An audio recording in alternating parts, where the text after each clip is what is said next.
Bismillahirrahmanirrahim. Assalamualaikum warahmatullahi wabarakatuh. Sahabat sekalian, pada video ini kita bahas pintas lalu bagaimana gambaran umum Al-Quran tentang Nabi Ibrahim dan anak keturunannya.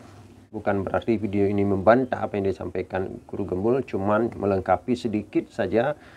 Karena dalam judul disebutkan bahwa berbeda dengan Al-Quran, tetapi kalau kita nonton dari awal sampai akhir tidak disebutkan bagaimana pandangan Al-Quran terhadap Nabi Ibrahim dan keturunannya. Dalam video Guru Gembul tersebut, beliau menjelaskan tentang bagaimana jahatnya Tuhan para nabi yang mengklaim secara sepihak bahwa tanah Kan'an itu adalah milik mereka yang diwariskan kepada mereka.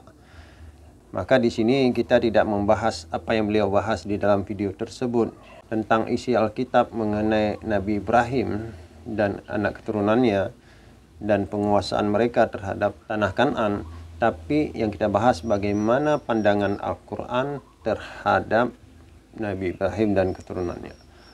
Di dalam Islam jelas Allah Subhanahu wa taala berfirman, la nufarriqu baina ahadim mir rusulih. Jadi jelas umat Islam itu tidak membeda-bedakan dari Nabi Adam hingga Nabi Muhammad itu sama statusnya, kecuali memang mereka punya kelebihan masing-masing, punya karakteristik masing-masing, tapi Nabi itu sama di sisi Allah Subhanahu wa taala. Dan tidak ada perbedaan antara satu nabi dengan nabi-nabi yang lain. Nabi Ibrahim, anak-anak Nabi Ibrahim itu sama statusnya, baik Ishak maupun Ismail, baik anak keturunan Ismail maupun anak keturunan Ishak. Begitu juga tentang Nabi Daud alaihissalam. Walaupun di dalam Alkitab, dalam keyakinan orang-orang Nasrani ataupun orang-orang Yahudi, orang-orang Israel, bahwa Daud itu bukan seorang nabi tapi raja. Di dalam Islam, Nabi Daud adalah seorang nabi dan rasul sekaligus seorang raja. Begitu juga dengan anaknya Nabi Sulaiman. Nah, sahabat sekalian, Nabi Daud di dalam Islam itu beliau digambarkan sebagai seorang yang saleh, seorang yang adil, pemimpin yang bijaksana. Begitu juga dengan anaknya Nabi Sulaiman alaihissalam. Adalah seorang pemimpin yang begitu luar biasa, begitu gagah perkasa, dan seorang pemimpin yang bijak. Tidak ada kezaliman sedikit pun yang beliau lakukan. Lalu apakah Nabi Daud alaihissalam untuk mendapatkan kekuasaan melakukan sebuah konspirasi? Jelas tidak. Di dalam Al-Quran, di dalam Islam digambarkan bahwa Nabi Daud itu menjadi raja setelah Raja Talut wafat. Bukan dengan cara-cara yang zalim. Nah, di sini di dalam video mudah-mudahan sangat singkat ini, bahwa di dalam Islam para nabi dan rasul itu digambarkan begitu sebagai sosok yang sempurna, sebagai sosok yang sangat luar biasa, manusia saleh yang tidak pernah melakukan kezaliman walaupun sekecil apapun itu. Memang dalam Al-Quran digambarkan bahwa Nabi Daud itu meminta ampun kepada Allah. Tapi bukan karena sebuah kezaliman. Tapi beliau merasa telah melakukan sebuah kesalahan dalam memutuskan yang menurut beliau itu tidak adil. Walaupun beliau digambarkan di dalam Alkitab, dalam keyakinan orang-orang Israel atau orang-orang Nasrani, itu sesuatu yang tidak bisa diterima oleh keyakinan Islam. Nabi dalam Islam itu adalah orang yang siddiq, yang amanah, yang tabligh dan fatanah. Jadi tidak mungkin seorang nabi melakukan seperti apa yang terdapat di dalam video Guru Gembul tersebut. Nah, tapi kita tidak bisa menyalahkan beliau karena yang dilakukan oleh Guru Gembul itu adalah bagaimana beliau menjelaskan isi Alkitab, khususnya Perjanjian Lama. Mungkin umat Islam kalau membacanya akan menggeleng-geleng kepala karena tidak mungkin seorang nabi melakukan seperti itu. Apalagi Tuhan yang berfirman seakan-akan hanya berpihak kepada satu kelompok saja. Dan itu adalah bukan keyakinan Islam.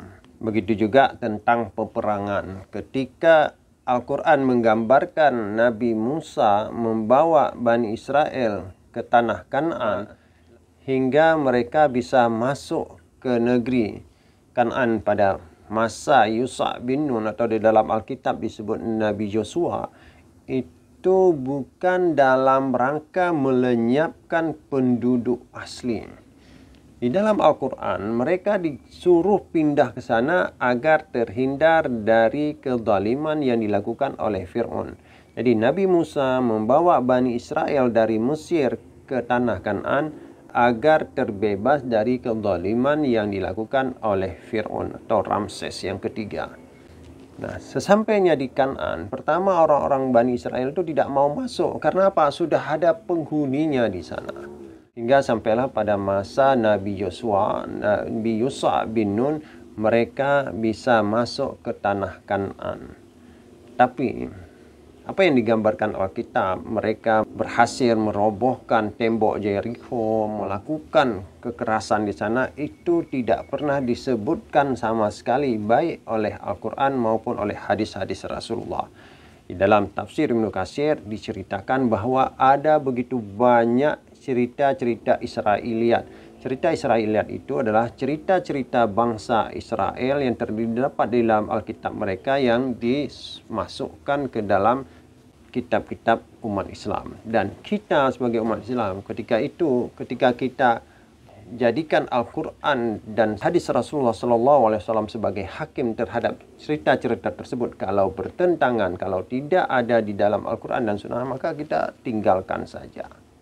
Jadi perang yang digambarkan di dalam Al-Quran adalah bagaimana Talut dan Nabi Daud alaihissalam itu membebaskan umat suku Amalek, bangsa Amalek atau Amalika dari kezaliman Raja Jalut atau Saul di dalam bahasa Alkitab. Jadi bukan hendak mengusir bangsa Amalek semuanya sehingga menjadi milik orang Israel sepenuhnya. Jadi Al-Quran menggambarkan bahwa kisah yang disebutkan di dalam Alkitab tersebut itu sudah dirubah oleh tangan-tangan manusia.